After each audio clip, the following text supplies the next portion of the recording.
Welcome back to the channel. All right, Kabam has come through. They've given me the post that I didn't know exactly what I wanted. A lot of you even made fun of that. You're like, why don't you just send me what you're gonna do and I'll let you know if it was good enough. And I gotta tell you, this is hitting that mark. It's giving me the feel of, hey, we messed up. We're gonna do better. And it's a video game, so they can't come over and take me out for a beer, right? They can't drop off a bottle of wine or some flowers, something like that. And they are compensating myself, my viewers, people who did nightmare raids. And it is like, it is great. We're going to go over all of this, and I want you to see why I am so incredibly excited about this. And, you know, I want to address this. I've been doing, I think this channel is around 5 years old. We're coming up on about 5 years, right? Some like super serious, somewhere I had to take some breaks. Like I'm leaving on vacation here in just a day. Going to be gone for about 2 weeks. Got a lot of videos that I'm going to be editing on a plane to upload for you all.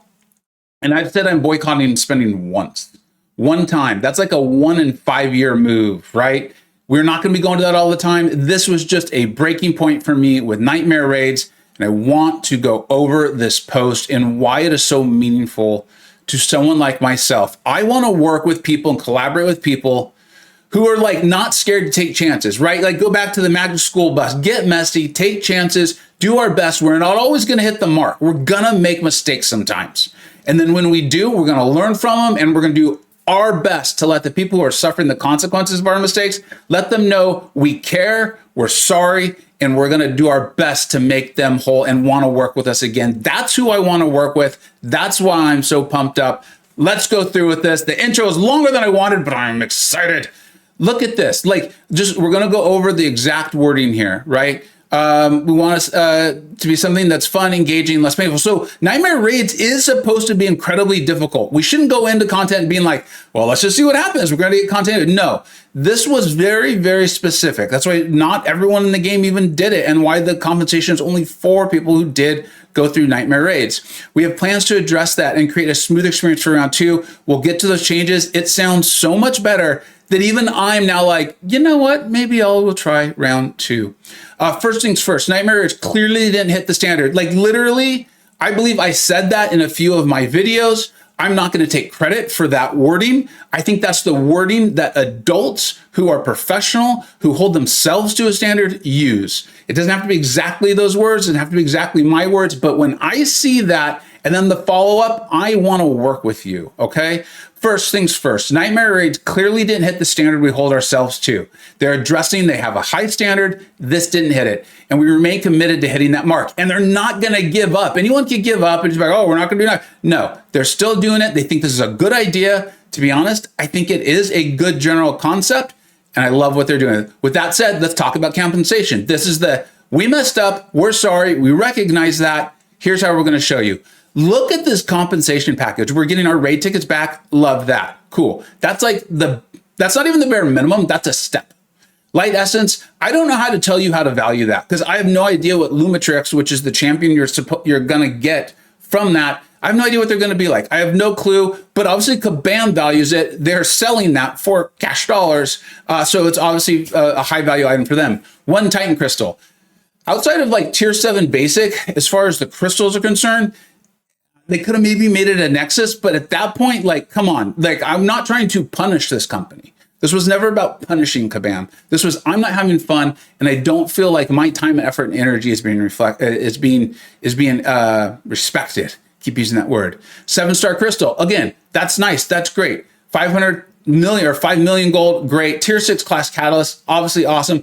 A whole tier 4 catalyst. That is big. That is a lot. Because remember too, people who finish nightmare raids, and even my alliance did finish it, I think on the backs of a couple of people who probably had to go into their unit stash, and I'm really sorry for that. I hope they're feeling like at least pretty well compensated for this. And so we got rewards. We got tier 4 alpha with it. So the rewards for the mode itself are pretty bonkers. To me, this shows we know we messed up. These are items that Kabam could sell for a this is like, honestly, this is like over an Odin in a massive sale. Like I'm looking at this, and if this was in the Odin, I think most people who participate in like a spring cleaning or July 4th or whatever it is would be like, I will buy that. I am buying that, and without any hesitation. Okay. That doesn't mean it's going to be good value to you. What I'm saying is the way Kabam values things, and that's the marketplace we live in, is in their valuation of things. This is this is like well over an Odin. So, but honestly, to me, it's about, this makes me feel like they are really, truly sorry on this one. They very much mean it. We missed our mark and the standard we hold ourselves to. Now, and then this is the follow-up. It's not like, hey, we're just really sorry. This is, again, they showed this, the package, right? And then now, sorry, I got to chuckle at that. And now they're going to show us how they're actually going to fix up nightmare raids. This is where I'm like, okay, you listened to what we were saying and our experience. We were obviously a little bit of the guinea pigs on this one. Don't love that, but hey, here we are. Remove the phase notes. Beautiful. Love it. Maybe do that on like the next version of Nightmare Raids. And I don't mean Nightmare Raids, whatever like iteration 3 or mode 3 of raids is, when you want to make this even more difficult as we get used to this. That's fine. Make it a building block. That's great. Fight timers increased to 3 to 5 minutes. I love that if the damage capabilities of a well-played, and it's got to be well-played. This is supposed to be difficult. And this is supposed to be like the in-game stuff. So 7-star rank 2, 7-star rank 3, okay? If they are played well and they have good boosts and they pick the correct one for their champion, can they possibly hit the damage cap, assuming their partners have also come in and give them their roles, right? The charges, you guys know what I'm talking about. Then that's fine with me. That's fine. I don't mind going in and hopefully having a lot of fun on a challenging fight for 5 minutes if it works. And that's great. I love that. I'm not saying I need to get in and nuke this down in 30 seconds. 5 minutes, I am very, very okay with, okay? With the introduction of Nightmare Raids, we realized we added too much complexity. Bam, they listened, they got it, they agree. We want to chase higher level difficulty for this, but we understand it's currently not the right type. Again, awesome. This is the difference between like fun difficult and just like, hey, 88 nodes difficult, not fun. This is great. We're removing phase nodes, cool. We'll be targeting increase in defender HP as a safer way to do this. Again, I'm fine with that. If that creates 5 minutes at damage cap, again, that is a-okay for me, right? Because you get in, you do your fights, then your partner does, then you're not spending 40 minutes taking down Korg like we saw Legacy have to do. Finally, we've heard that many say the crush passive on Apocalypse was too warping, and it was. I even though I was only to do like 1 to 2% of a time with Werewolf, I still went in and did everything I could, used all my revives, all my alliance revives to try to help my alliance, because a lot of people were working hard. The penance was brought. You had to play around it so much, get kind of lucky sometimes. I love that. As for the defender changes, reduce Korg's thorn damage. Beautiful. Remove Jabari's cleanse. Love it. Remove Apocalypse Stun to block. Love it. And I know some of you are like, dude, they never should have been there. I get that. I am not looking to kick the dead horse. This horse has been like, why are you kicking me? I'm dead. I'm going to revive and make this so much better. I'm sorry. So this isn't about punishment and being punitive. This is about accepting the way forward.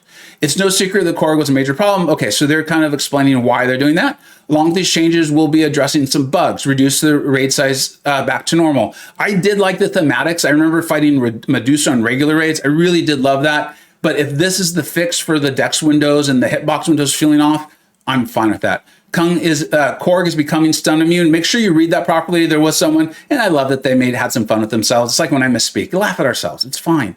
That they're not saying they're going to make Korg stun immune. They're saying sometimes that happens. They're going to fix that. Certain role boosts falling off to provide raid fervor. Of course, you got to fix that. So they're kind of addressing why they're doing those things. Then this is huge. I have never seen Kabam do this ever. And as a viewer, and you know me, I'm always looking out for you. I'm like, hey, here's my thoughts for you. You might not always agree with them, but I'm keeping myself and you in mind. And I can do that based on my experience and the feedback I read that feels very rational. A lot of that in the comments lately, a lot of that on my Discord server, very rational comments, okay? Is they're actually introducing a champion swap node. Do you know how much better my experience in the original Nightmare raids would have been if I could have said, dude, Werewolf by Night sucks. This is bad. And then switched out, my experience would have been light years better. Them adding that allows us to actually like experiment a lot. This is a mode that only comes around once a month and is one of the most difficult modes in the game. We're being really challenged. And so we have that ability to like take a chance, get a little messy. It's not working. Cool. Let's pivot. Love that. And then this one, where is it here? This is, I cannot believe they're doing this. I genuinely like, I'm like, are you sure you want to do this? And I'm going to say, I am mentally putting this in a box that this will not be done for anything else and to not expect this. A final thing we'll be looking into, we'll be creating a testing map. Can you believe? This feels like the most, there's no way me thinks Kabam 6 years ago, they would have laughed their asses off if I had said, can we have a testing map, please? They would have been like, yeah, absolutely never. We'll be creating a testing map to allow summoners to experiment with champ and role boost combinations. We don't expect this to be out in the next few cycles. I mean, I imagine that's why old Kabam would have, one of the reasons old Kabam would never have done this is they would have been like, dude, we ain't got that tech and we ain't spending the time on it for you. But we are committed to allowing summoners to ensure they're arming themselves with the best role and champion combo before they get into raids. We'll elaborate more on this as we get closer. Like Kabam, yes, this is like, look, I know the medium intercept bug will still exist. I know there'll still be input issues. This is the game, and I've analogized this for years. I'm like, it's the creaky old house where the roof leaks sometimes when it's raining, but I love this goddamn house. I am not moving. And the people taking care of this house, they're doing their best. And they're keeping this house really fun to live in. And yeah, sometimes when it rains, it leaks. But God damn it, you know what? I love this house. And that's what this is to me. This is the people who make the game saying it's not to our standard. We're sorry. Here's the compensation for it. We really hope this shows you we mean it. We're sorry. And then they're like, here's what was wrong. Not just like, and I'm sorry with tears, leave me alone. Like I'm a dead cow, like leave me alone. No. I paid attention to what you said. Probably played it ourselves. I don't know. Here's what we saw was causing the problems. Here's our goal. Here are all the things we're going to do to address it along the way. Like I said, this is who I want to work with. This is the game I want to play. And I am so pumped up because I care about this game. I built a channel and a Discord server that is honestly based on fun and all these things, but we played this game. My boycott was never about punishing this company or this game. It was like, I am not having fun and I don't feel like it is earning of my expenditures. If you still feel like it's not worth it for you, that is totally fine. Like, just like I didn't try to convince you that you should boycott, I'm not going to try to convince you that you should spend. In fact, I'm the person that is always telling you the game needs money. It doesn't need your money, and you should never go outside your entertainment budget for it. And if spending on the game doesn't sound fun for you, whether you have the money in your budget or not, don't do it. But one of my jobs, one of the things I enjoy doing is giving you my advice based on what I'm experiencing in game and the communications with Kabam. And this is, yeah, I can say this. This is the single best communication and response from Kabam that I have ever seen and experienced. And that is why you see me so goddamn excited. I'm going to get back to getting those videos doing because I'm going to be editing on my flights, getting them out. If the compensation package comes before this video hits upload, I will include the opening for that. Otherwise, it's going to be in a separate video, probably out tomorrow. As always, though, let me know your thoughts. Let me know what you think you got right. Let me know what you think you got wrong. Thank you so much for watching. Take care.